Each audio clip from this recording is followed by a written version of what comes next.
राष्ट्रवादी काँग्रेस शरद पवार गटाचे आमदार रोहित पवार यांनी अजित पवार यांच्या विमान अपघात प्रकरणावर पुन्हा एकदा गंभीर प्रश्न उपस्थित केले आहेत. त्यांनी सोशल मीडियावर ट्विट करत चौकशी प्रक्रियेवर संशय व्यक्त केला आहे. रोहित पवार यांनी विचारले की स्वर्गीय अजितदादांच्या अपघातातील विमानाच्या चौकशीच्या निमित्ताने रोहित सिंगला काल पायलट म्हणून चौकशीसाठी बोलावण्यात आल्याची माहिती मिळत असून काल रोहित सिंग देशात आला होता.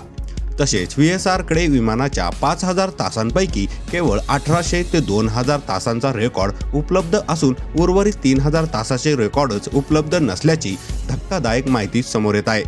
या मिसिंग रेकॉर्डची हेराफेरी बनवाबनवी VSR ला करता यावी यासाठी चौकशी जाणूनबुजून लांबवली जात आहे का, असा प्रश्न त्यांनी उपस्थित केला.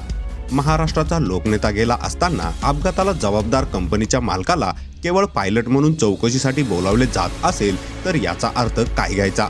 दादांच्या अपघाताच्या गुन्हेगारी अँगलची चौकशी CID करत असताना VSRचा मालक भारतात आला असेल तर DGCA आणि CID ला कळवणे आवश्यक का समजले नाही?